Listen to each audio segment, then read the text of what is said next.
Hi, everyone, and welcome to episode 263 of the Tick Boot Camp podcast. The title of today's interview is The Petri Dish, an interview with Kate Petrie. My name is Alexandra Castellanos, and I'm the co-author of the children's Lyme disease book, Miley's Lyme Story. And I'm Richard Johannesson. Bitten by many ticks as a child with little information about Lyme disease and what to do with her rashes, Kate went almost 30 years without being diagnosed. This is why it's so important to introduce educational tools to our children. Without further ado, let's meet Kate Petrie. Hello, Kate Petrie, and welcome to the Tick Boot Camp podcast. Hi.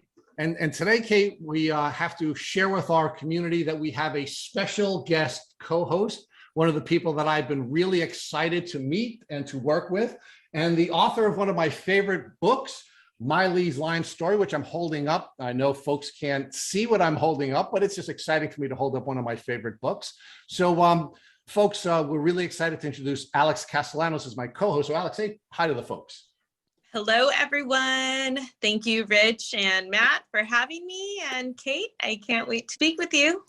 So we're really excited to have both of you leaders in this community sharing your stories and sharing your experiences with the folks who are on Lyme disease journey. So, Kate, talk to us about first where you're from. I'm from Morayshire, which is in the northeast of Scotland in the United Kingdom. And just to, I do live in the middle of 4 fields. So if there's a power cut, I apologize, but hopefully it'll be all right. So give us a context, because at least as a New Yorker and as a citizen of the U.S., I'm not familiar with 4 fields, and I don't know a whole lot about Scotland. So tell us about Scotland and what it's like to live in Scotland, and in particular what it's like to live in the community that you live in. Well, it's quite far northeast. So for those of you who have a basic knowledge of Scotland, it's between Aberdeen and Inverness. And if I always say, if you are drawing an outline, you start at the very top and you go in down and then we're in that little down first ledge on the right hand side, and then it goes back out again and then down towards Edinburgh and the borders. So in the winter we have very little daylight, and in the summer we have lovely long evenings. I like to say sunshine. I mean, that's wishful thinking, but no, we can have really good summers here, but it can be very blistery, very dreich, as in dark and cold. And as you were commenting to me earlier, that we can have 4 seasons in one day, often sunshine, followed by snow, followed by hail. Yes, I grew up on a farming background, and I've traveled around, but I've come back to live up here on the farm. And so, yes, it really is between 4 fields. As they like to tell me when my satellite gives out and I can't get internet, well, you are at the end of the line. I'm actually not like in the moors or up in the mountains. The town is only about 4 or 5 minutes away. But yeah, it's building up around me, but I still get a lot of deer and wildlife roaming around the house. So, Kate, talk to us about your childhood. You referenced earlier that you grew up on a farm. So talk to us about what it was like to grow up in this rural farming community. To me, I would say I was incredibly privileged, because growing up on the farm, it was the 70s. So it was a day when Mum would ring a bell at supper time for us to come in. And I had 2 brothers, one older, one younger, and a younger sister. And we'd all go off and do our things in the day, and then they'd ring the bell. We'd all come in for mealtime and playing around, going down. It wasn't far from the coast. We could go swimming in the summer. And also, you don't seem to mind the cold so much when you're younger. So to me, growing up was full of fields of barley and wheat. And Dad used to have cows when we were younger, and I'd sit in the troughs with the cows in the barn and eat raw turnip, probably getting worms and God knows what else, but you just did it in those days. And I was very lucky. I had a pony. So yeah, we'd go again. It was Mum would say to me, and the friends came over to stay, they'd bring their ponies and they'd say, okay, we'll see you later. And we'd just go galloping off. I mean, you couldn't do it now. You wouldn't be allowed to do it now. And the parents would be terrified in case you had to cross roads on your ponies because the traffic's so bad. But in those days, yeah, we'd literally just disappear. So it really was, it was that going wild in the countryside time. We just had fun, packed little picnics, went off, foraged ourselves. I knew enough about sort of mushrooms. My grandmother had told me, and I'd go and pick mushrooms and things, and I wasn't really worried about getting poisoned because I knew it was what. So basically we were messing around. We used to call it muckabout. We're going muckabout, we're going to go muckabout. And you really did, you know, you were crawling through the undergrowth and building dens and, you know, tying up the ponies around trees. And yeah, it was, to me, it was blissful. Yeah. So let's talk about that blissful life that you had in the 70s. You and I are contemporaries. We're both 28 plus some change, and we grew up in the 70s. And I grew up in a suburban community where we spent a lot of time outdoors. I'm wondering whether or not whether your experience during your childhood in the 70s was like mine, where you had contact, pretty regular contact with ticks. Oh yeah. I remember there was this friend of mine, Fiona, who'd come and stay with her pony, and off we go trotting around. Now, keep in mind, we didn't have sheep on the farm, we had cows. So to my mind, you know, sheep were always infested with ticks, but for some reason I didn't think about the cows. And we knew what ticks were. We knew exactly what they were because we'd come back in the evening, and as we got ready for our bath, we'd sit playing a game. How many have you got today? And we were covered in ticks. I mean, that was, I just remember one particular summer, and I think it was a little area across from the house where we'd go and hang out with the ponies a lot, and we'd build little junks, and, you know, we'd ride them bareback. And of course, you know, on horses. Oh, there's every kind of wildlife around about. As I say, fallow deer running around all the time. But I don't know why when I was younger, I had in my mind that, well, we don't have sheep, so it's not so bad. And yet, oh no, look at them, they're all over me.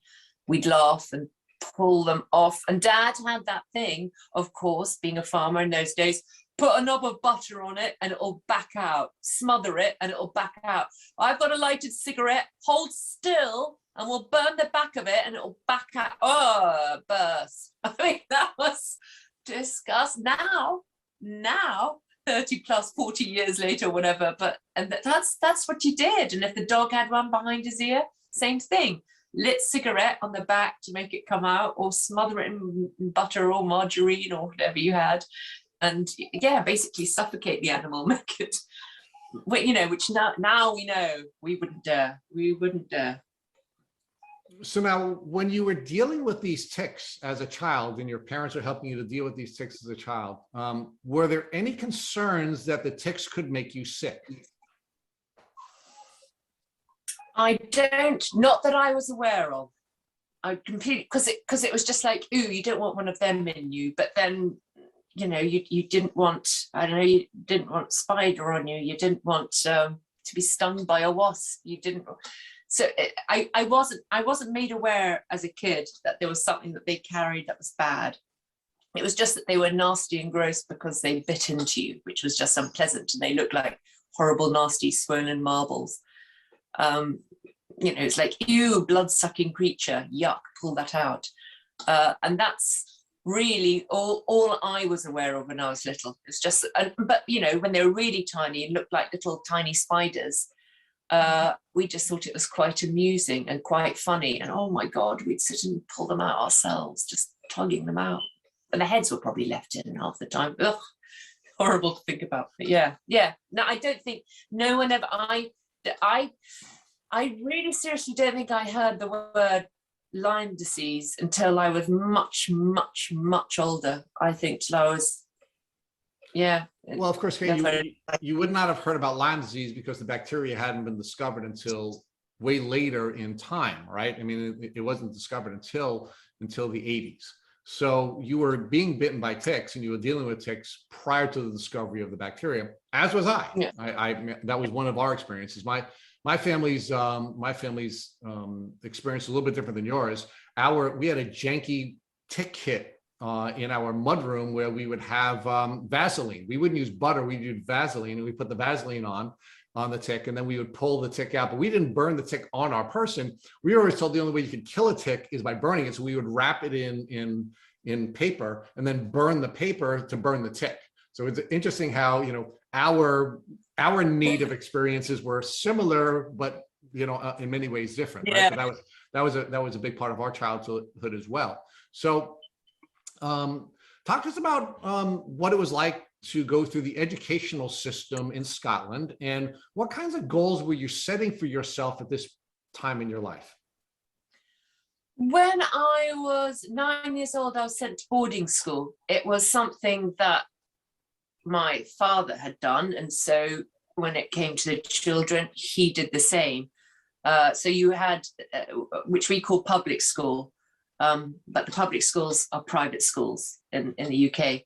So they decided I was already going to a small school that some parents had got together and started up to make a small private school. And my mother had started a little play group before that. So I was totally channeled into the small play group that my mum started, into a little private school that the parents had started. There wasn't very many of us. And then the building it was in, they were using it. So we had to move to another building, and friends who had a lovely castle said, you can use our garage.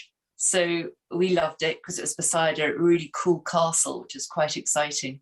And it was in this little garage there. And I think, gosh, there can't have been more than sort of 20 kids in the whole school, if that, probably about 12.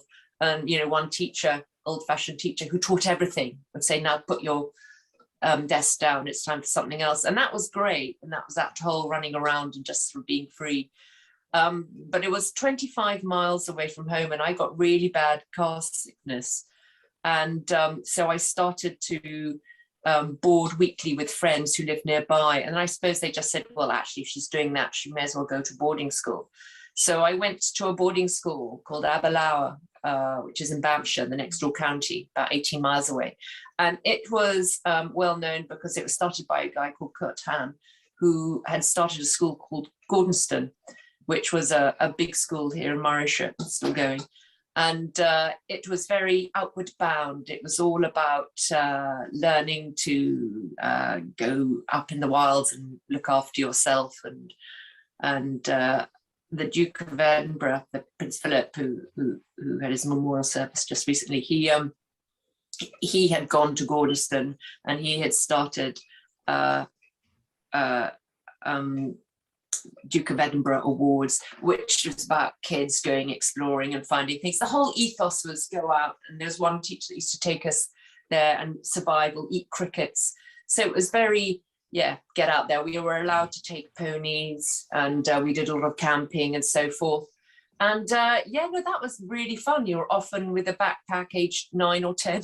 No, you wouldn't get away with it now. You'd be sent up into the moorland or out into the fields, and they go, well, come and check on you to make sure you're still alive tonight. And off you'd go camping.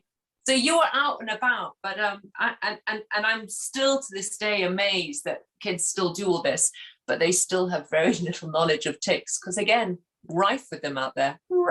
So that's the question, Kate. So you're going to this elite educational program that had this outdoor and environmental element to the learning and the enrichment in that program. Were they teaching you about ticks? Were they teaching you how to protect yourself from ticks? Were they teaching you about how to avoid coming in contact with ticks when you're going through this educational program? No, absolutely not. It was like, you can do it, and stiff upper lip and cold showers and morning runs, and and get out there and do what you got to do, or go on a boat. But not a lot of that. I mean, considering all that was going on, I have to say, you know, people think, wow, you sound like a rough and tumble person, but really not. I love ponies, and I love going to the pony clubs and doing little competitions. But also at the time, I also loved doing drama. That's why I started early in liking doing drama and plays. And that was what I was really thinking of. I wasn't really a fit. What I didn't know then, it's what I now know, but I also have a little bit of Ehlers-Danlos syndrome, which, so there was a lot of falling over and not being able to run and keep up with the rest of the class. And even then, those days, I had a lot of colds and I had a lot of allergies happening even then. And which was just annoying. I kept going, but so I knew I wasn't going to be a great product of the school to come out to be tough. And I couldn't wait to get to my next school, which was a convent in Surrey. Okay, so let's pause there for a second, Kate. So let's pause there for a second, and let's talk about, so you had a connective tissue issue at that time in your life, but you didn't learn about that till later. So what impact did the connective tissue issue cause? What impact did that have on your ability to do all the things that you were doing as a student in this boarding school? Well, I was always a bright kid. I was sort of, if I say it myself, top of the class. I was doing very well, but they'd always get at me for not being neat and not writing properly. And I try and say it hurts when I hold the pen, but they didn't really believe. And the same with the sports, I was never very good. Drop the ball, the coordination wasn't great.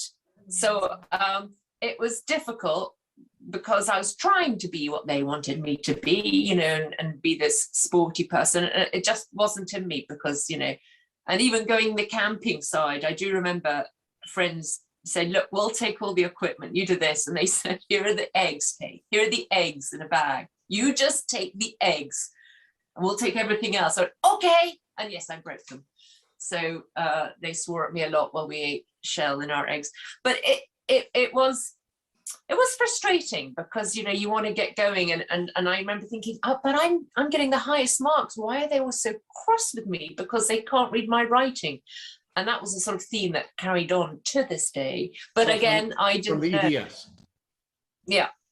Okay, so I now understand it. I understand what they say about EDS. I also understand because again, little things came up all the time that I think I was born very jaundiced. Mum had rhesus negative. She lost a baby after me. So I was not off to a good start.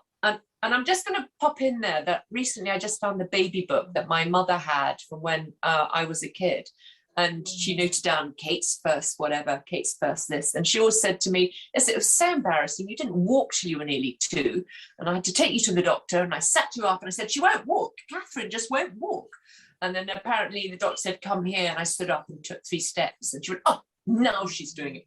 But that, and they often say with EDS, there's a connection that kids don't tend, one of the things is they don't walk till much later. And then the fact that I had chickenpox 3 times, mumps 3 times, measles twice, German measles, whooping cough. The German measles, and whooping cough seem to be in the same year, or is that mum's bad entry? I'm not sure. Basically, I just seemed to get things all the time. And I hate to say this, I had worms twice when I was younger, and I was mortified because I was the most anal person I know about washing my hands. But I suppose eating raw turnips with the cows wasn't great down on the farm. But yeah, it just showed that I just got stuff. And I think that's, now I know what I know, that was just quite, all that sort of being in the school and doing this and just getting issues all the time. It kind of makes sense. Okay, well, let's talk about it making sense. And I do want to pause here for a second because we've had many guests on this podcast who have had EDS or Ehlers-Danlos syndrome.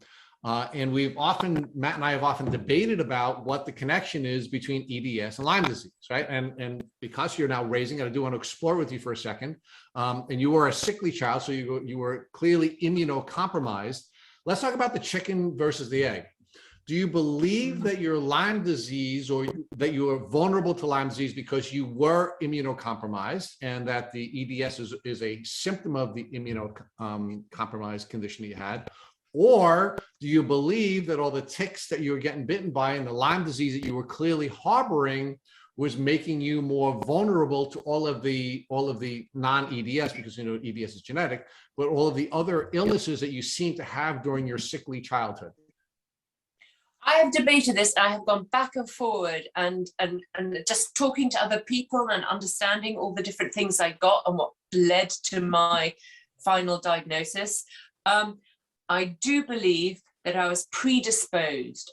I think there's some, because living up here, I've got friends and family that say, we just don't seem to have as many bites and ticks getting on us as they do with you.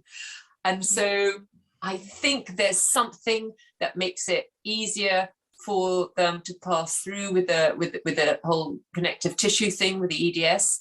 And I think therefore, do you know what I mean? I think there's something that I was asking a different question. Kate, I was asking a different question. And I hadn't even thought of that. See, like one of the things that Matt has often said to me is that I'm a tick magnet because I get bitten all the time. I mean, if you follow us on Instagram, you'll see every year I seem to be get bitten, and every year I seem to have to treat with another doctor. And certainly at least once a year for the last 3 years, I've been bitten by a tick. But I wasn't thinking about EDS as a vehicle for you being more vulnerable to ticks, which is interesting. Never even thought of that. I was really asking a different question, which is, were you more vulnerable to getting sick from Lyme, to become chronically ill because you were immunocompromised? Oh, well, that I'm wondering too. Oh, it again, as you say, it's a chicken and egg thing, and I go back and forward. And I think there's got to be something in it, because it wasn't like, although I got sick a lot and during the whole what the hell's going on with me, which you will see later on, there were so many different things. Everyone has always had this little joke, because my surname is Petrie, and they always laugh and they go, well, the thing is, Kate, you're just you're the perfect Petri dish for all these bad things to grow in, and your whole system is just like this swampy, lack of oxygen Petri dish. And so I go, shut up. But I get what they're saying. I love that. There's something. I know. I'm just like, my brothers love to sort of go, say things to my younger brother, to his little boys, his Auntie Kate. They go, we don't want to have what Auntie Kate's got in her and all the germs. I'm like, stay away from Auntie Kate. But I think my head, my disgusting bacterial full gut says to me that I think there's something that makes me predisposed to not being able to fight it. I had a grandmother on one side that lived to 100. She just died last year. She grew up in a very in a poor area of the East End of London, but the granddad was amazing and went into the Navy and did really well. They did amazingly for their lives. But I also think of that incredibly poor beginning that she had, to have had this amazing life that she had and go through all the things that happened and live to 100. You think, wow. And I think, because some people do turn around to me sometimes, and the private doc that I saw that did all these tests, and I remember her saying to me on when she did the diagnosis, she said, you're always very happy and chatty and jokey when you come in, and you're like this bundle of energy. And she said, but I have the results and I know how unwell you are. And people who have, not as bad results or whatever as you, can't get out of bed and can't move. So she said, so there's something in that, this one half that's fighting. But yes, I think there's this autoimmunely challenged bit. That's the bit that's kind of, if it was deadwood, if I could cut it out, but you can't survive without it, I would. But I think that's what keeps bringing me down. And I think, as a kid, I think that was, as you said, all the dreams I had. But I remember as a young girl going to tennis lessons because I thought it'd be something nice for me to have. And he just said to my parent, can she even hold a knife and fork? Because she's like, her wrists are just, there's no strength in them. And it's something that's continued in my life. I fought against it, always. And then in the end, they're like, yeah, this is not for you. So, okay, let's fast forward. Let's get to the later stages in your life. So you have this passion for the arts. You have this passion that you're trying to develop. Your artistic talents. You're this outdoorsy kid who has all of these enriching experiences in the outdoors. Talk to us about how you began your professional life and what types of goals you set for yourself professionally. Well, I had wanted to leave school earlier at 16 when I was at the convent, and my mum, oh, I suppose quite rightly said, but you're just 16. No, you can't go to London. You need to get the A levels, which are the next set of exams. And if I'd thought about it, I maybe should have gone to a proper university. And at one point, the convent had been setting me up to do Oxford, either Oxford or Cambridge, or one of those sort of high-ranking ones. But the bite that happened, the time when I first got really ill, didn't know what was happening to me, was when I was about 17. And it also turned out when I broke my... Yeah. Okay, talk us about how that was different. You said you were bitten by ticks your entire life. All during your childhood, you get bitten by ticks. Why is the bite at 17 different than all the other bites you suffered? Right, because I didn't know it was a tick bite, but I had this rash, this funny shaped rash, and it had started on my lower abdomen, above my hip, and on the right side, and I was fascinated because it grew in a big round bullseye rash. Then I just got rashed all over, and eczema and oddness, and it just went odd. And I always had patches of eczema, but this was just odd all over. And my mum took me to Fintorn, which is this village down the way, and it has an alternative community there. And so she used to take me to like the homeopathic doctors. As my dad used to say, arty farty weirdo beardo, ooh, they're slightly strange, but they're an amazing community, and they had all the homeopathic when it wasn't, so in those days. And they were giving me nettle tea and asking me how am I stressed? And then she took me to the regular doctors, who just said, well, it's probably ringworm, and gave me various noxious creams to put on the rash. And then I swelled up, like every joint in my body swelled up, and I lost my voice for about 3 weeks. And it looked like I had mumps again. I was like, oh, for God's sakes, I'm too old for this. And then I just started falling asleep. I just fell asleep all the time. And the doctor went, oh, well, she's 17. It's the kissing disease. We can't stop them, and there's nothing much to do but just rest. And I was amazed that nobody really said or did anything at school. They just went, oh, Kate's falling asleep, from being the one who was sitting at the front and always right there. I gave up. I just slept, and mum would take me home. But by the time I got to the end, I came out from being the bright kid that the other school had not wanted me to leave because I was the top echelon kind of in the class. And then suddenly they just let me, and then at the next school, kind of wash away to nothing. And I came out, there was a remark on one of my A-level reports, which I didn't really get. I think I vaguely passed with such a low mark, but it was just upsetting. And they said this child could be a genius for all we know, but we can't read her writing. How can we mark it? And I'm like, damn it. And so I left, but I wasn't worried. I wasn't totally worried. I was disappointed, but not totally worried, because by then I thought, I'm going to drama school. So it became all about to try and get into drama school, because that's what I wanted to do. So, Kate, let me ask you to pause there for a second, because I think there's an important piece that we need to unpack here, right? So you're 17 years old.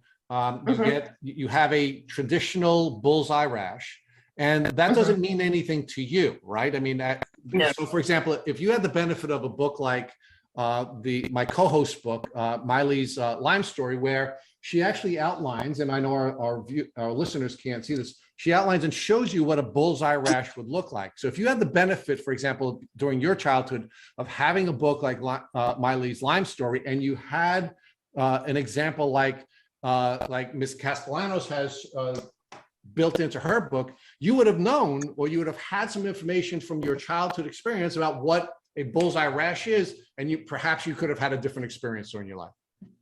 Absolutely. And more importantly, if the goddamn doctors had understood. So this would have been 1985-ish.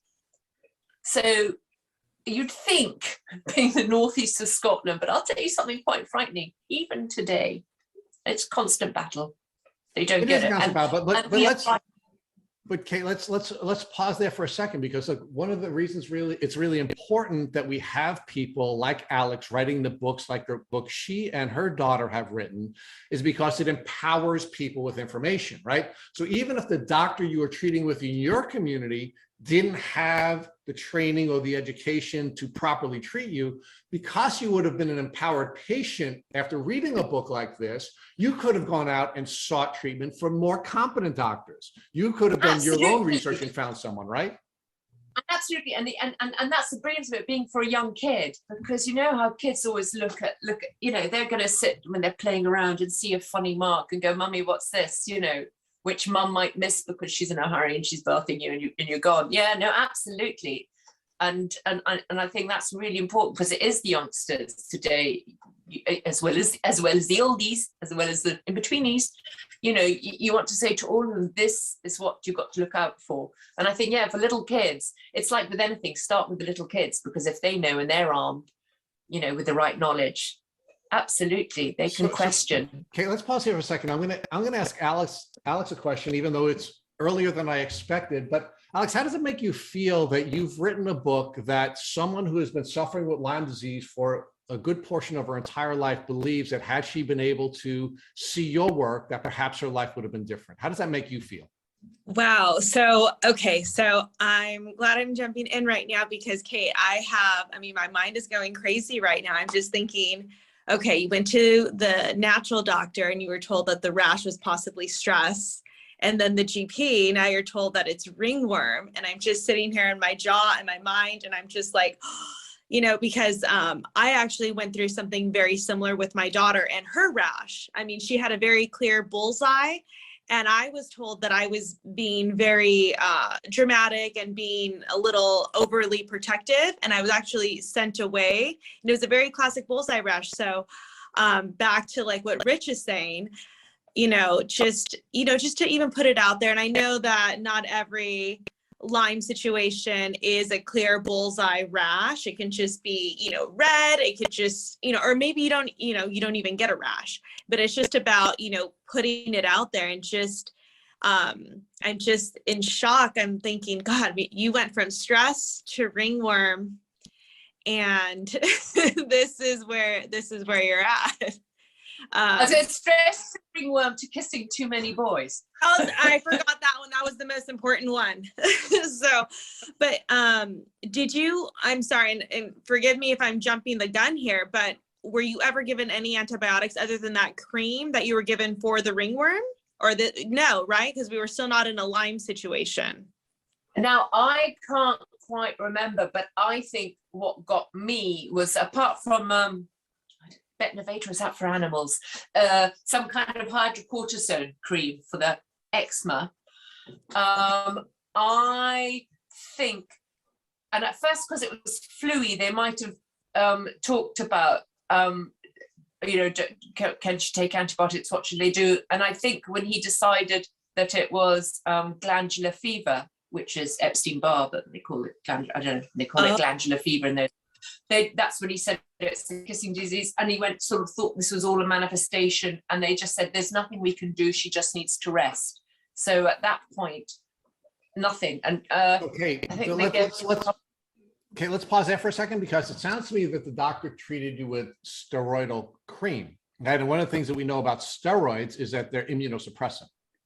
So unfortunately, instead of giving you the antibiotics that a good doctor would have given you, or you would have sought had you had the benefit of the information that you would learn, for example, from a book like Alex's book, you were actually given something that hurt you, because you are now given steroidal cream that suppressed your immune system and caused you to be more likely to have the chronic illness that you suffered. So let's talk about that.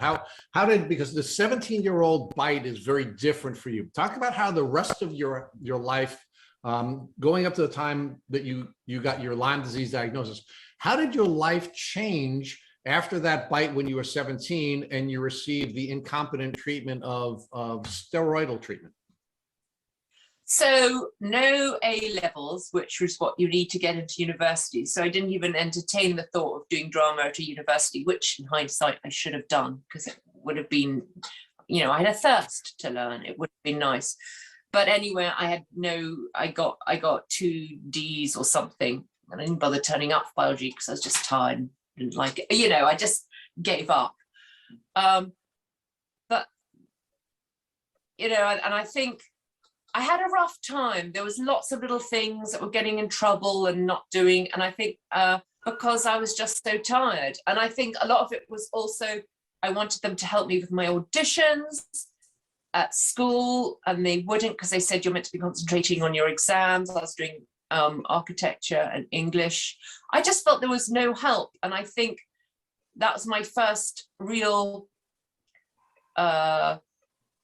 it was like a letdown. So your school are meant to help you. And from being up till then the clever kid, it was and I was so upset that no one seemed to notice. And I was saying something's going very wrong here, and they didn't notice. And also I broke my back about then too, but they didn't know then. I just had a nasty fall on the horse, and that year I was just sort of limping around and started to have to go and see people doing the back, because they said, oh, you've got scoliosis, and you've got, so the whole thing. And I was feeling bad. And I think to this day, when people talk about, because it's very near me, the school, and friends come over and go, let's go and revisit it, and I just get this pit at the bottom of my stomach, and I can't say, because I had lovely friends and it wasn't that bad, but I think in my subconscious, because it is that thing where it's the last time in your life you can give things a go and there's no consequences, if you know what I mean. You can try your best and do it. And it really, you know, and I try and say, no, I'm not that pathetic. But no, it has affected me. And hell's bells, I know people that had horrible times and things happened. That was all that happened to me. But obviously, subconsciously, it just upset me. It set me that no notice. And it set me then that they didn't help with what was happening. And there was no help. It's just like, oh, well. I went, how can they not even, you know, worry about the change in me? But they didn't. Let's build that out now, because I'd like to get to the end of your diagnostic journey, because I know Alex has a lot of questions she wants to ask you about your treatment. But so how long was it between the time that you had that bite at 17, you had the classic bullseye rash, and the time when you were finally diagnosed with Lyme disease? Okay, 2017. So we're talking, what did I say it was? 85. And then finally diagnosed through Armin clinics in Germany, 2017. Okay. So quite long time. So you had 30 years, almost 30 years of illness before you were finally diagnosed with Lyme disease. So it came and went. And this is what some people say, why now? Well, why now? And why do you think it's then? I said, because my brain, you know, brains do that, they work things out, and as you get information, you start joining up the dots. And I'm still joining up dots. As I say, I only discovered that I broke my back then 10 years ago, dextrose. So. Kate, how many different doctors did you see between the classic bullseye rash that you suffered when you were 17 years old and the time that you received your diagnosis in 2017? I can't even begin to tell you, but because we never explored that, it's difficult. It's not like I went, but what is this? But what is this? We just left it because apparently there was nothing wrong. And it was just one of those things. And it was the same, because I then will go on to say that the next big problem I had, so lots of problems with getting very run down. And then I'd be fine. And then I'd get very run down. Weight. All my life fluctuating, British size 10 to a British size 20. I mean, it's a vast change in weight. And I would be told, you're fat, or stop eating, keep a food diary, which I used to just have one on me and just show them. And they go, no, this isn't true. If this is all you're eating, you'll be malnourished, or, oh, I've seen you go out and eat something. So it's difficult to say how many doctors, because many to different things, many. That's the best I can say, until until this final phase of, right, if it isn't endometriosis and it isn't Graves' disease, because I've had those, now what the hell is it? I stumbled from that, and then he said, no, I'm better from that, and I've stumbled to that, and I'm better from that. And it was 2016, 2017 when I went to this private doctor, because I just wasn't getting answers. When I lived in Spain, I went to various doctors for various things, and I'd be told things like, don't know, but your hormones are all over the place, and then bye-bye. So there was no. Okay, no let's talk about that. So you know, one of the things that I just want to build out here is, although you grew up in a rural community, you spent a fair amount of time in London. So you were in you know, one of the biggest cities in the world with some of the top doctors in the world, and you also spent a fair amount of time living in Madrid. So you were also in another major city with some of the top doctors and some of the top hospitals in the world. So you weren't just this gal, you know, dealing with a rural doctor who gave you steroidal cream for a rash. You also treated with some of the top doctors in some of the biggest cities in the world, yet no one connected these migrating symptoms to Lyme disease. No. And I have to say, when I don't know how many doctors, but I can tell you, in the early years, apart from seeing the back, so the ongoing issue with the lower back, and seeing osteopaths, chiropractors, going from one wherever. I used to joke about it takes a village for people to grow a child, whatever. For me, I say it takes a goddamn city of people to make me look this average and walk and talk normally. And no joke, whenever I've gone, and it helps in the cities because you've got that availability. But from learning and finding Pilates or finding Rolfing, structural realignment of the body to help. Why have I got Raynaud's? Why is just so many questions of what was going on. The endometriosis. I mean, I didn't know what that was for 20 years. Weirdly, there is a goddamn connection. And through it all, I went to see knee specialists in my 20s. Something's wrong with my knees. They creak all the time. They're sore. I was doing drama school. And suddenly, they're saying, Kate, tapping you, not a good idea. I'm like, but I love tap. Yeah, but you're really, really bad at it. And there was so many things I'm saying, I just can't make my body do what I want to. And now my knees are all swelling up. And nobody wanted to do the group massage in drama school on my back because it clicked and made odd sounds. And, and then meanwhile, the endometriosis was rearing its head. I didn't know what it was. I was told, well, that just happens. It was like one side was always polycystic ovaries. I eventually found out. Guess where? It was on the side underneath where the original tick bite had got me. And it got so bad that when I moved to Spain and again started seeing different people saying, and now what's happening here? And they're like, well, it's just one of those things. I went, no, but this is getting ridiculous. And I went to a clinic in Austria in desperation, the Maya clinic, which it does a lot of detoxing. And you get a lot of celebs there and they want to lose weight. And someone had just said, try this. I said, this is getting ridiculous because the endometriosis had gotten so bad. So as well as my regular, I get flu a lot and have these bouts of just being, I now know, fatigue, but I almost refused to admit that it was fatigue. I said, oh, I'm just feeling a bit under the weather. And then I realized that there was something more going on. It was connected to menstruation, as it were, because it all came down. I'd get any illness, I would get that time of the month, I would get it. And then my period started to last for 3 weeks. And it was so painful, so sore and so horrific that I'd get a taxi to work, dose up on painkillers, possibly get myself sacked because I would just lose all inhibition because I was on painkillers going, who wrote this script? This is crap. But then suddenly keel over and they'd be having to say, are you all right? Should we put your legs up? And go, no, we won't put the legs up. That's not what's going on here. But it was all just, I was losing control and really difficult because I was by myself. And I do hasten to add, I think when you say what effect has this had, I've been broody since I was a teenager and forget kids because, you can't even have a relationship when you're being ill, and when you're not being ill, you've got to desperately, because of the work I did, look for work. Again, look, I had a nice time and I had lovely friends, but it's an all or nothing. I'm either rushing around trying to find work because I know there's going to be weeks of the month that I'm laid out flat.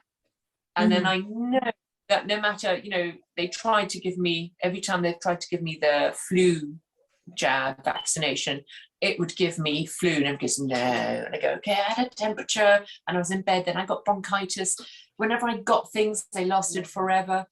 And this was all like, what the hell's going on here? And then I'd get through it again, and I'd be off and running again, and I'd start making headway, and I'd be doing auditions, and I'd be doing fine. And then I'd do a long stint with kids at school. And I just remember one time being given about 5 different antibiotics after another, because it just wouldn't clear whatever was going on. And then I stopped that, and I went, I'm not going to take any more. And I went down very much taking propolis and honey products and trying to do nice things. Okay, let's pause there for a second, because I want to take you to the diagnosis. So you finally get diagnosed with Lyme disease in 2017. Yeah. And you said that you were diagnosed through Armin Labs. Yeah. What doctor offered you the Lyme disease test, and why did you go forward finally on the Lyme disease diagnostic path? So just before I went to that clinic in Austria, which led to the endometriosis side of things, I had been talking to somebody, said, you really should go and see my private doc in London. She's so good in diagnostics, Dr. Wendy Denning, and she'll help you. And I just wasn't quite there yet. And I was in Madrid. So I thought maybe, and didn't. And the cue to moving back to the UK, and when I come back from Madrid, and I found out I'd had Graves' disease. Once I went through the whole Graves' disease thing, I was worried, because I'd been sort of got better from the feeling of Graves' disease, but I'd sort of plummeted the other way, and I was falling asleep all the time. And I sort of said, now what? We've had endometriosis, I've had Graves' disease, what's happening? And I realized that I was falling asleep while standing up doing recordings, and I was doing less and less, couldn't cope. And so rang up my friend and said, what was the name of that doctor again? And maybe because I'm not having no help here, went to see her. And she actually, set aside a good hour, seemed like an hour and a half. And we went through the whole everything. And she said, right, I'm going to do a barrage of tests on you. And then when I went back to see her, she said, right, Hashimoto's right off the bat. I mean, your bloods and your kill cells are ridiculous, and this and that, and you are not well. And then she was just talking to me and about things, and I can't remember if it was her. I think it might have been me. And I said, the one thing that's at the back of my mind, I said, it's just that I had a friend that I knew in Scotland, and about 10 years ago, turns out she had Lyme's disease, and just the way they're talking, I've been talking about it, things have been going off in my brain, thinking. And I said, could this have anything to do with Lyme? And she said, well, have you been bitten by a tick? And then I laughed and went, right. So I told her a bit about growing up and that time. And she goes, well, let's do it. And she said, funny enough, you're about the 3rd person recently. There seems to be so much of it. I'm going to go and, do a little bit of digging about this. But really, if you want to get doing this, don't bother doing the NHS. I said, I did the NHS. They just said nothing came up and you're fine. And she said, I'm going to send it to Armin clinics, and then we'll get a better picture. And it was her that did it. Through talking, but yes. Okay, tell us about what your reaction was. You have an illness related to tick bites, which you had many of during your life. You had a significant tick bite that you remembered from when you were 17, and now you're in your later years. At the time, you're in your late 40s or early 50s, and you finally now have a diagnosis. How did that make you feel, that you finally have a diagnosis that ties all of this together? I might have cried a little bit when she told me. Then then it was like a huge relief because you spend so many years believing that you're hypochondriac, believing because people treat you like that unless they have a label. You know, there's one half of people goes, why do you want to give yourself a label? And I go, because I want to know what I'm fighting. I need to know what it is. So it's like having arthritis when they just said, oh, some people's knuckles just get swelly. But when I knew I knew I could do certain things to help it. And the same, so I said, I just needed to know what I was fighting so I could start mentally attacking it, you know, solving it. And so the relief was immense. And I remember after, because I was down in London, she gave me the results and I came back and I just sat down and went, I fucking knew it. it was cathartic because you finally think, you know, I'm not bloody stupid. I bloody knew it. I bloody knew it. And all those people and all that time spent with people going, oh, why do you think you've got it? And you just think, oh, vindicated. Exactly. And yeah, and it is like a, you know, yes. Eureka. Yeah. So Kate, let me ask you this, because I know you mentioned that you finally got your diagnosis at Armin in Germany, which, by the way, I'm gonna look into this. I've never heard of them. So who treated you after? I know you said that you went through them through a doctor, your personal doctor. Did you stay with her? Who treated you, or how did you get treatment? So she, you know, she's really good at passing you to people who she thinks can help.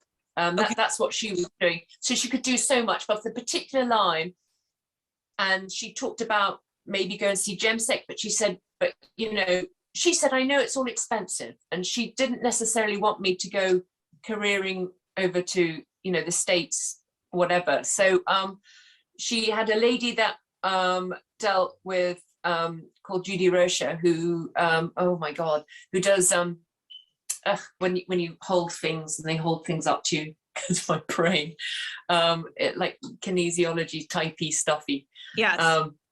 In a descriptive way. So and went down the natural thing, and I went to see her. Oh, just before her, I went to the London College of Nutrition because I was going to go and see her, but when I got there, she had started off her own place, so I saw another lady. But they were very proficient because they said they know what to do, but it's overwhelming when you get the diagnosis. It is. And you know, let me ask you this: did you get tested for co-infections as well at Armin, or was this strictly just Lyme? Okay. They do a whole complex thing. Yeah. So like cocksucky, which I went, I don't know what that is. Why have I got it? And then chlamydia pneumonia. I went, no, I'm really worried. They went, no, it all comes in with the tick. And your candidas is very high, and H. pylori is very high, and so they stop, and the myoplasma and all this, which is, you sort of sit there and go, okay, what pill does what to zap it, you know, because that's what you want. So that it's, and the thing about Wendy, she did help me go through with what unexplained things, and you know, the Epstein Barr, it just showed that I have it, but wasn't activated, you know. And so she gave me things to take and started me off and did the old no gluten, no dairy, no this, no that.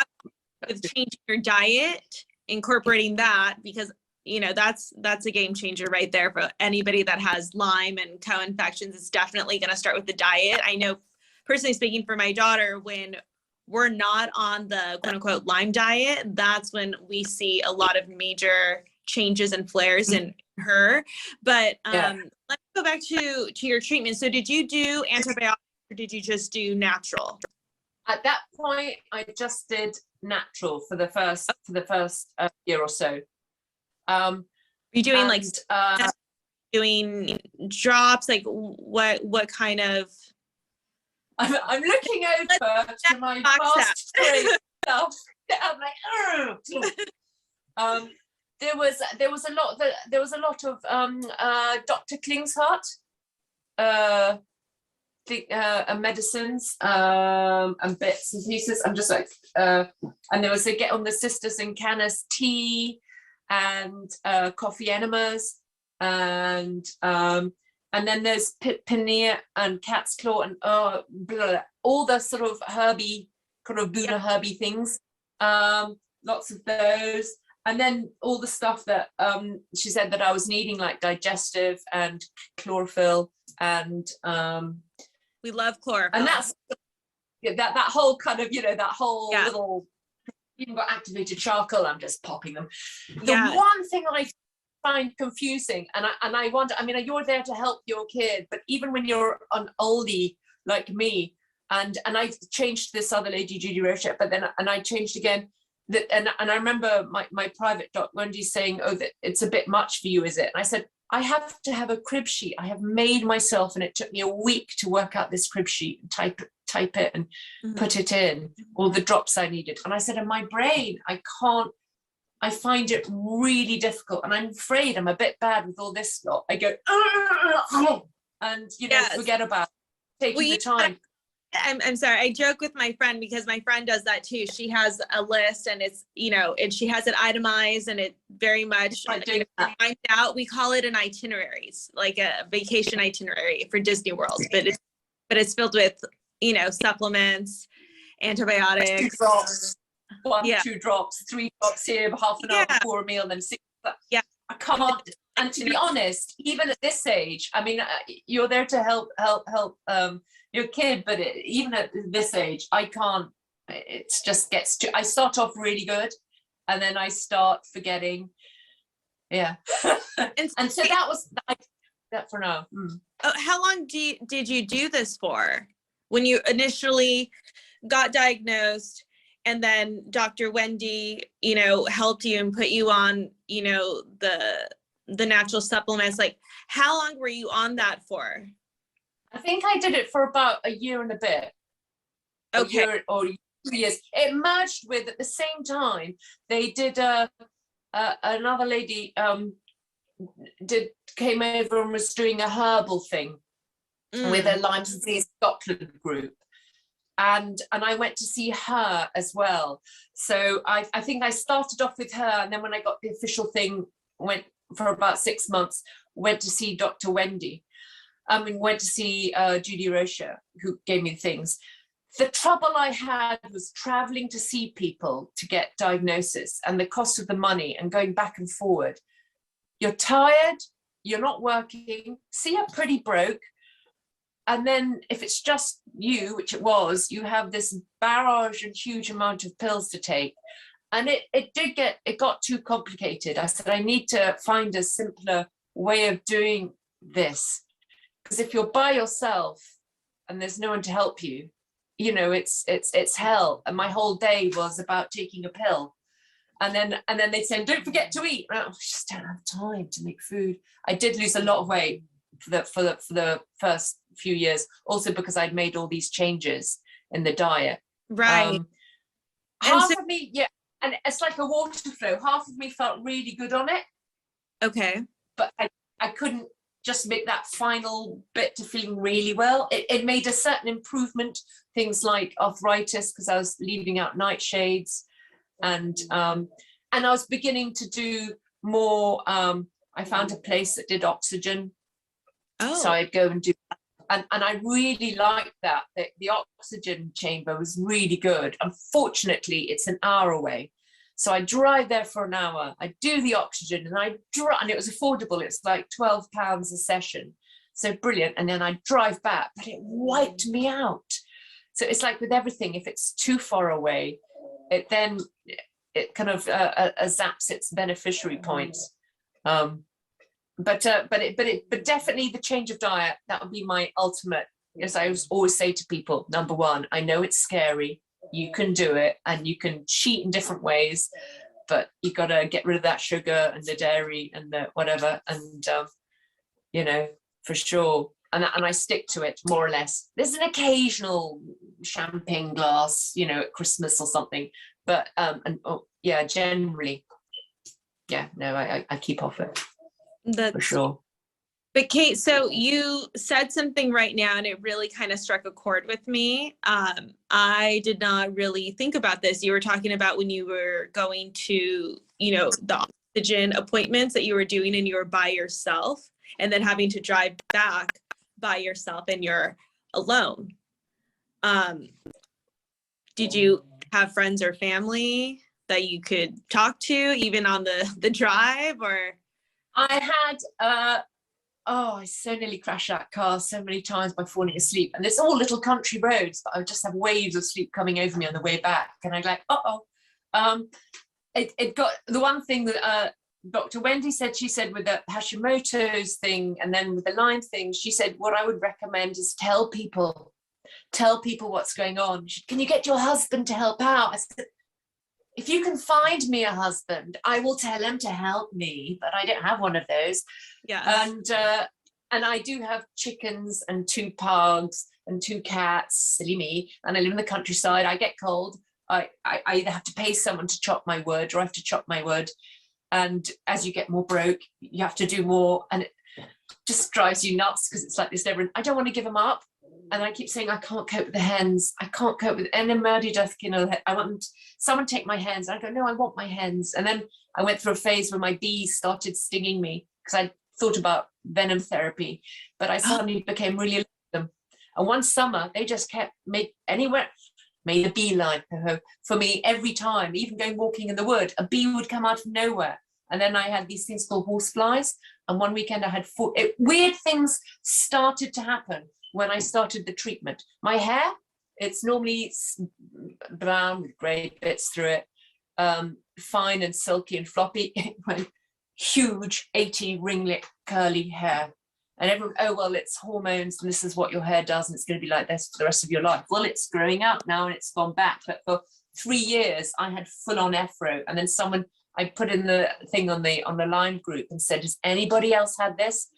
Thinking, no, loads of people went, yes, my hair went curly. And I've never had, even a guy said, yeah, I'm a guy and my hair went curly. You know, it was bizarre things, bizarre allergies, things, and it was all. And someone said it was at the antibiotics. I said, no, because I didn't start the antibiotics until a couple of years later. A year later, sorry. I went down the antibiotic route. This was after doing all the natural things. Oh, yeah. So why did you switch over? Why did you switch over to antibiotics? Well, I'd been talking to Dr. Wendy and we talked about things we did after a year or so. I did another Armin test. Everyone said, don't do it, it's just money. But I wanted to see where I was at. I said, I've done a good year and a bit. I've changed my diet. Surely I'm getting things under control. So we did another test. And the surprise, it was all still there. And then someone in my Lyme disease Scotland group had mentioned that they found a Lyme, because there's so few over here, that there was a Lyme literate doctor in Dublin, Dr. Jack Lambert, who is an ID doctor, and he'd gone and studied under some people, and he was taking on clients and went down the sort of antibiotics route. So I asked her, to get me in on the list, and she did, and I got to go and see him. And he was, he was very fair. He said, look, it's been so long, Kate. It just might not, it'll be either it's going to help or it's not. And I knew a few people that had gone with him. I went, yes, and I had a big Herxheimer reaction. And to be honest, I was waiting. I've been waiting for my big Herxheimer reaction. I want there to be a big reaction and something to click. And so I went down the route of taking the antibiotics, 3 different ones. And, okay. Which antibiotics did this ID doctor prescribe you? It was rifampicin, limecelin, yeah, limecelin, and okay. asmoxicillin. Oh my God, my brain, I can't remember.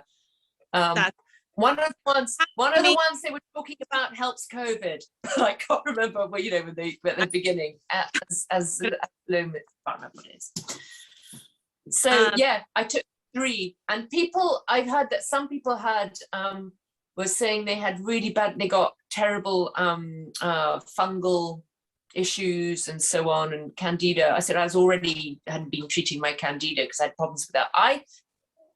I just, all I had was, after a while I began to get a slightly sore tummy when I took them, so I was just going carefully, but I did so much kefir and what's the other one that they like? Kefir, and one's the yogurty one and one's the drinking one.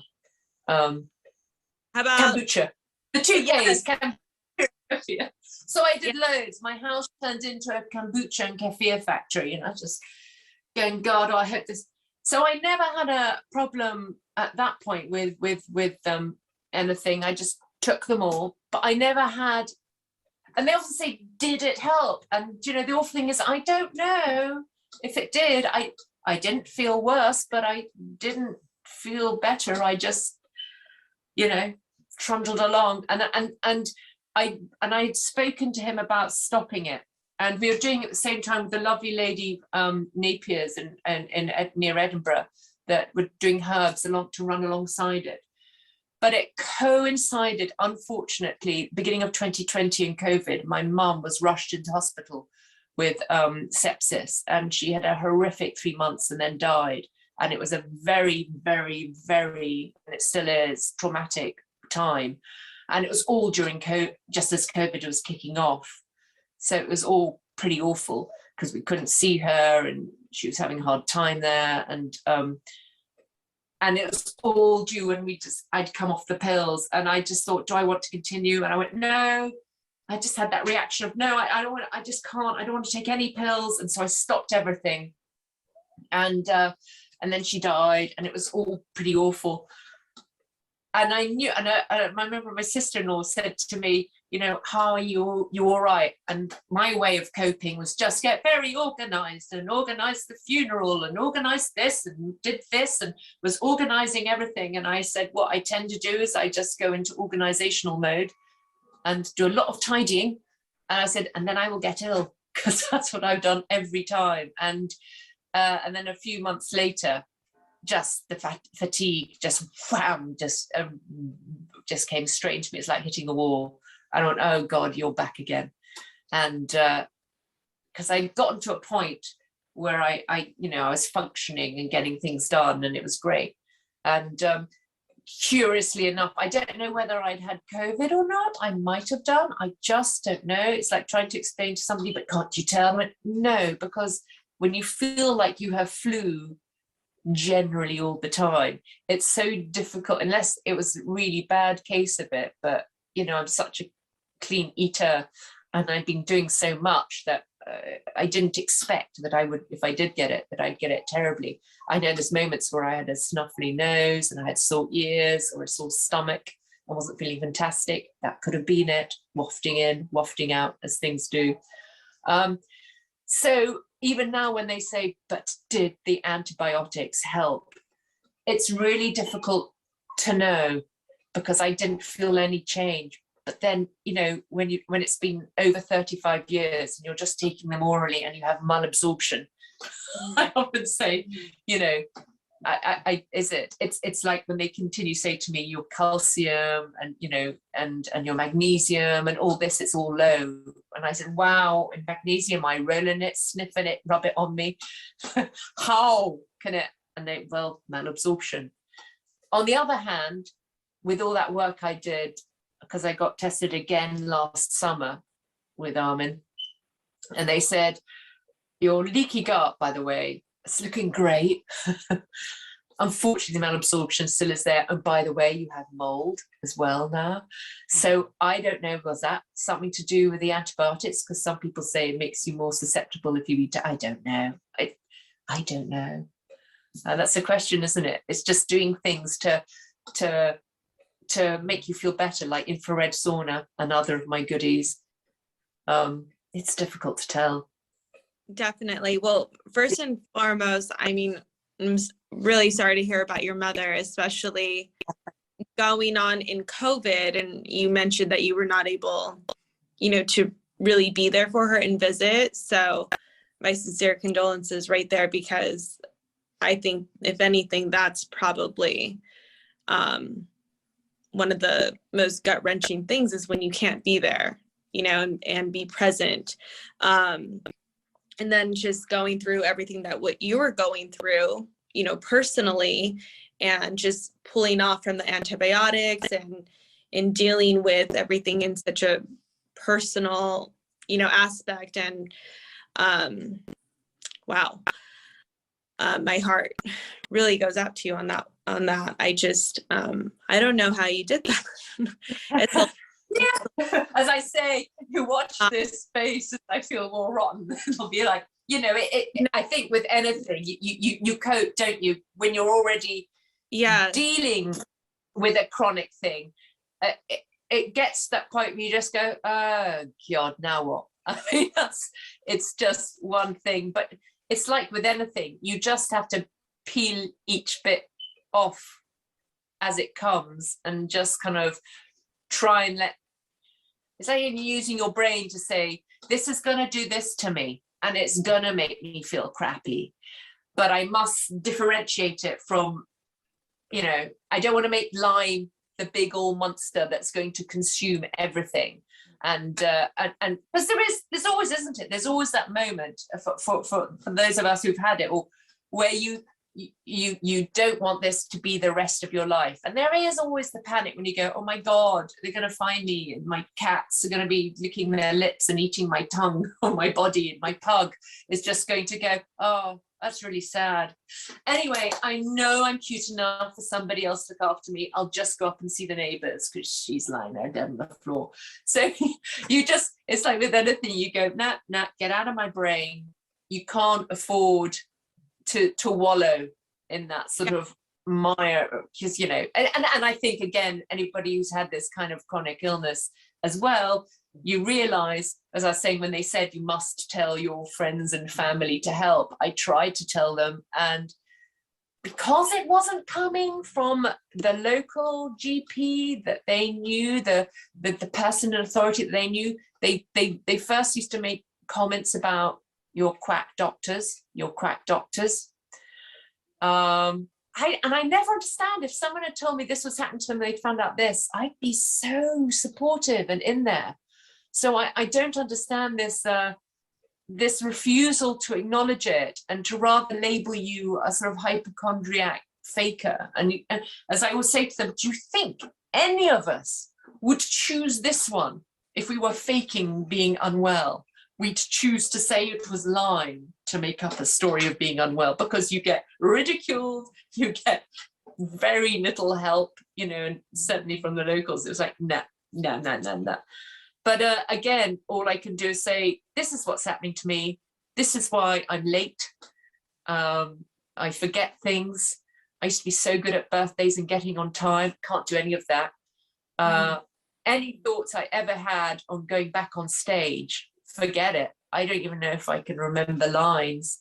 And, you know, between my limping arthritic, sometimes it's fine, sometimes it's not, ankle, to the weight gain and fluctuation from, you know, I kept saying to them, I've literally gained weight, same diet, same lifestyle, but I've put on, I can't do up I've had to go and find my fat clothes, you know, and yet I took everything in last year, which really annoys me, because now I've got to unpick.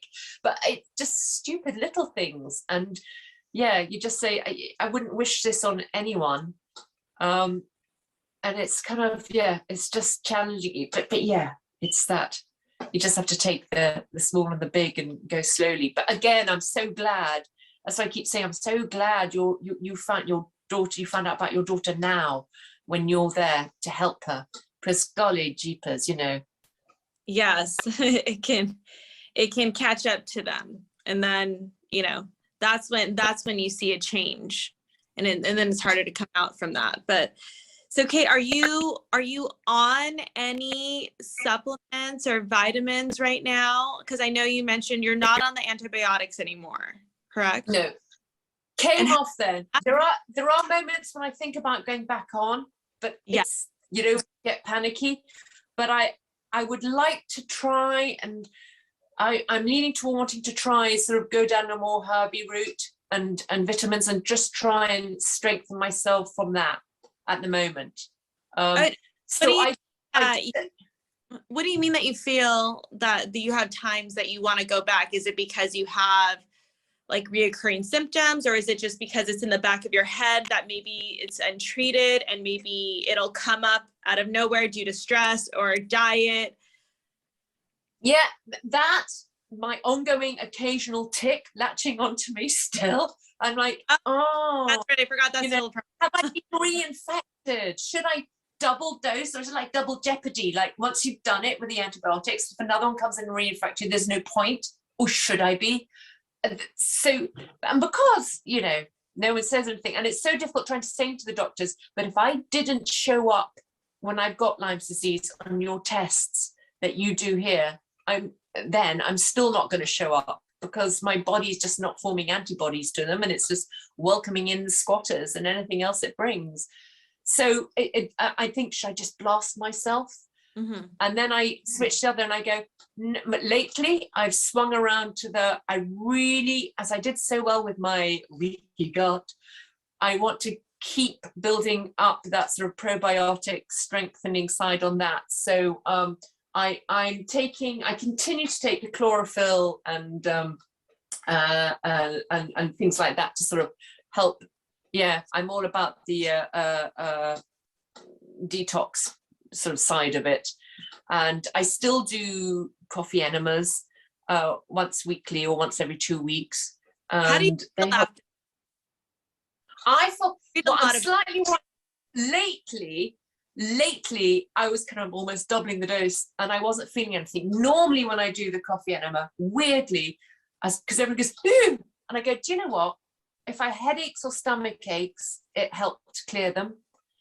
I get a sudden mind clarity, not like when you drink coffee and you get jittery, and I get energy.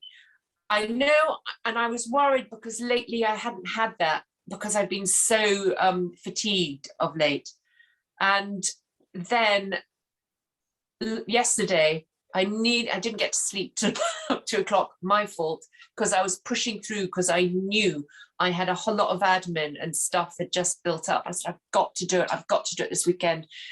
And so I did one in the morning, a coffee enema, and I went, oh, phew, yeah, I've powered through. And now it's, 2 o'clock in the morning and I'm still awake, damn it. But I was happy with that, because I thought they were having no effect. So that, and I'm on more of an up, generally. Sunshine always helps. So I think it's good that. And I take, I've got stuff, microdosing, EBV, it's called, for Epstein-Barr. Yes. The local doctors said, well, they're fine. I don't know why you're taking it. I said, yes, but when they took it in the summer, they said it was reactivated. So then that's good. Maybe it's brought it down. Certainly my glands have all gone down the last couple of months. So I think that has helped. And I take zinc. Oh, also, because I'm the age I am, I have got menopause rolling around. Now, before Christmas, they put me on HRT because they thought if I had the mix-ups, because I always have with hormones, and I reacted badly, I might plummet into really bad fatigue. So if I started HRT to sort of help me carry it through, but it had a horrible effect on me, as it would, because everything does. And I had the most killer, horrible hot flashes that came every 20 minutes, day and night, for 3 months. And so I went, no, I'm coming off that.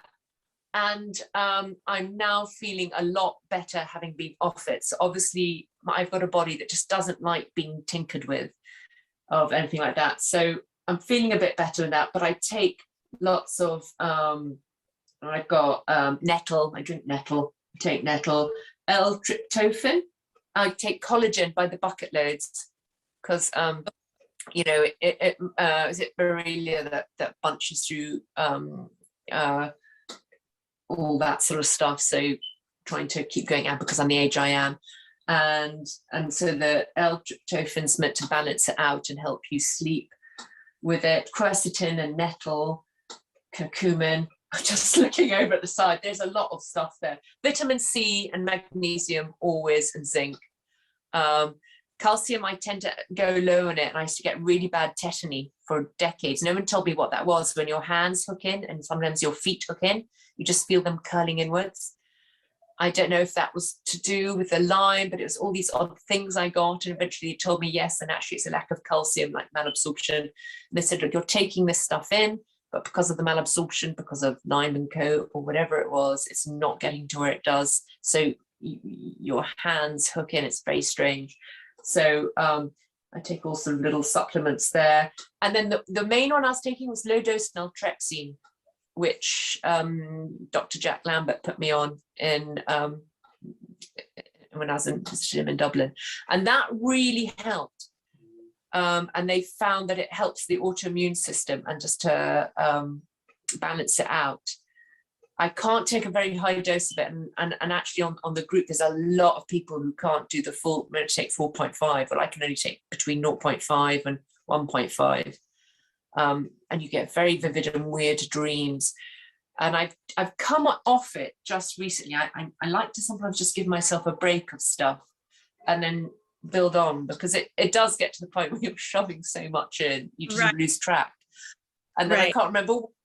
See my brain fog, I can't remember why I'm taking it. I have to go and look up and go, what was this stopping and helping? So Kate, so yeah, let me ask you this. So just reflecting on everything that you've shared, that you've taken in the past and that you're currently on, just to, you know, maintain, what are your top 3 recommendations? okay, I have an infrared sauna blanket. It weren't cheap, but I paid it off in stages, and I am so glad I got it. Even with the hot flushes at the time when I was doing. How often are you using your infrared sauna?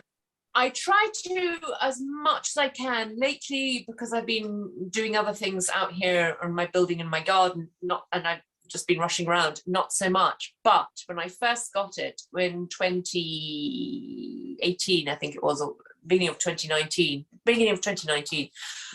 nearly every day. And certainly I have to add, through the whole traumatic time with mum, when it just was emotionally, mentally, and physically knackered from driving, you know, an hour and a half to see her in hospital and back when I could, before they shut it down, and the whole trauma of it.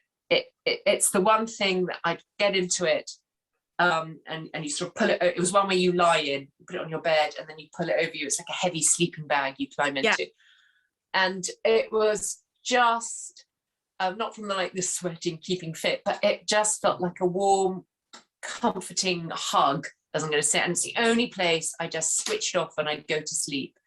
And my animals, I've got one pug and the other cat, well, one cat and one pug, who are nuts for it. And I always say animals are really good judges of what's good for you, and they literally moan unless I let them in, and they come and sit on it or in it. But I feel that it's doing a good thing. I feel so relaxed and unwinding in it. It's worth its weight in gold. So that's number 1. The coffee enema sounds weird, but when it works, it's great. And as long as you do the proper thing and drink lots of lovely water afterwards and lots of nice green smoothies, so you don't get sort of depleted in other vitamins. But that for detoxing and just giving that mental clarity, I like that. And if you've got an oxygen place around you, it doesn't always work for everybody, a hyperbaric chamber. It's a great thing. Not too good if it's not far away, so I put that in a bracket. And of course the diet, that doing the whole getting off gluten, getting off dairy. If you've got problems with arthritis, yeah, it's really hard not having chips once a month, as in your fries, but ours are big and greasy and Scottish and very fattening. Potato chips, fries. I love them, and I love roast potatoes. But do you know what? It's weird. I occasionally have a portion of roast potatoes or something, And if I have one portion, it's okay. If I take any more than that in a week, I find all my arthritic joints start to throb. So getting off the nightshades, which is leaving out the tomatoes, the peppers, the aubergines, and the potatoes. It's a shame because I ate the peppers and tomatoes every day all my life, but it made an amazing difference. The swelling went. I could move my ankle again. I don't limp anymore. Yeah. The thumbs went a bit odd at Christmas, but yeah, that's it. That's my top tips that I can think of off the top of my head. Well, thank you, Kate. So let's talk a little bit about this journey and the beauty of the journey. What has been beautiful about this journey? What have you learned about yourself and your super? It's sometimes it's hard, and it depends what day you get me, and I go, there's nothing beautiful about it. I hate it all. But I think the other time, well, I think of the times before I knew it was Lyme, when I was struggling, it made me come back from Spain, because in 2009 there was the money situation was bad. Everyone was becoming bankrupt, and me being a foreigner and working over there, I was kind of lost in line, and you'd go to be paid, and it was there, and I was thinking about that, and then my dad died, and so just before then, I'd twice had to go for laparoscopies, and I journeyed home and stayed at home, and I'd chatted to Dad the month before. We had a nice time sitting having crumpets and Marmite on toast and cups of tea together before I came back. And so I feel like, if I hadn't been ill and there hadn't been issues, I wouldn't have got that time with Dad just before he died. So that I take what plus sides of it that I can, and that's a plus side, because I wouldn't have had that time with him, because I would have been too busy living and working in Madrid, and it made me come home, and it made me come home to Scotland, because I thought at one point about moving to New York, and then I thought to myself, I do not have the energy and to go through that. And I'd seen my sister going through the whole green card issues. I went, can I do that? And I just thought, I can't do that. I'm just too tired and too unwell. So instead I went back to Edinburgh, slight difference. And then even Edinburgh, which was a lovely city and really nice, but it's about 200 miles from here. And I could feel myself, I knew something was happening. And I thought, and you know what? I'm just missing seeing family and seeing nephews and nieces. And so I then just took the plunge and went, yeah, you know what? I'm just going to go up into that cottage at home. I'm going to say, can I have a session in there? And so on that level, that was a beauty of it. I came to be very still here. And so for all the awful things that have happened, and it's still an ongoing journey, I got to have, which I actually craved from living in a tiny, tiny little flat in Madrid. I got my animals. I got to have my pugs, my cats, and my chickens, and my garden, although it drives me crazy because, things keep dying and always weeding. But I got that life that I craved for from growing up in a farm. I got to come back to living in the countryside again and having the creatures. So that, I can't possibly fault it there. That was a good thing that happened to me for sure. And to appreciate the beauty of where I live. I sometimes get very moody and say I hate it all. But when the sun comes out and the larks are singing, and I'm sitting walking with the animals, I think actually, I'm so lucky, and very lucky to have been here during COVID, because I think I would have gone nuts in Madrid if I'd still been there in a tiny, tiny flat and able to leave for months on end. So that was a good thing. And I think I've always been, patient of others and understood others. But I think maybe, as you say, with the journey, you learn to be more empathetic with other people and get when they've got a frightening situation. I mean, if you'd said to me, would you ever be in this position where, you don't have any kind of pension? Because I didn't think I was going to get sick. I was going to go on doing my voiceovers under my stairs forever. What would stop that? It's easy. And so when it has happened to me, and so now when I see other people who are in dire straits and struggling, you get it. I mean, it's and even I'm still lucky because at least I've got my home for now, but I am aware that if situations don't, things will you have to learn to roll with the punches for sure. So I'm very appreciative of being able to have a home and know how lucky I am having that for the moment, and having these creatures and having a lovely garden. And then I think of all this, but you just, you want to just hug everybody who's having a crap time and say, oh God, I wish I could say it will get better. The thing is, I don't know, but I've learned that although I can't always rely on family and friends, there are amazing support groups out there, and people have been so kind and generous. And it's usually the ones that are having lovely Ali, who I know up here, and I've never met her in person, but we both have pugs, and we both have Lyme and co, and she lives not far from me. And she's been, one time she found this lady that did ozone treatment saunas, and she just said, after mum died, she said, you've had a hard time, I want to pay for a session for you, which was just so incredibly kind, because she's having a really tough time of it and is bedridden. And, people like that just go, my God, that's incredible, when there's so many other people that are having a really, really awful time. So that's the thing, you learn that they're just such lovely people, who also are having a tough time, but they can still do something for others. And you see that's really inspiring. And I only hope one day that I can do the same, Thank you so much for your time, and thank you for speaking to us here at Tick Boot Camp. This is my first time ever co-hosting, so thank you, Kate. I mean, this was exciting. So you're going to forever be in my life now. Well, thank you. And I can't wait to read your book. Thank you for listening to the Tick Boot Camp interview with our guest, Kate Petrie. To our listeners, we have a call to action. First, if you'd like to learn more about Kate Petrie, visit her Instagram page at Kate Petrie.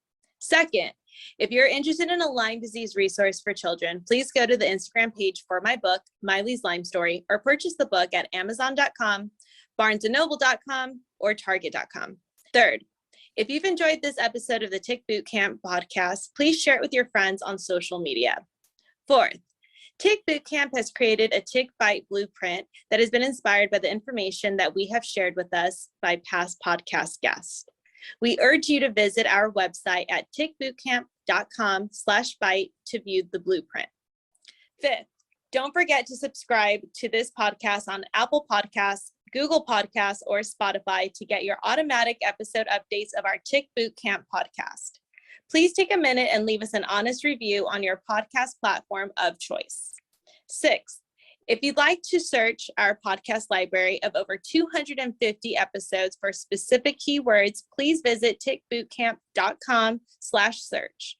You can also subscribe to our email list at tickbootcamp.com/join. And finally, if you'd like to share feedback with Tick Boot Camp, please use the contact form on our website at tickbootcamp.com. Thank you, as always, for listening.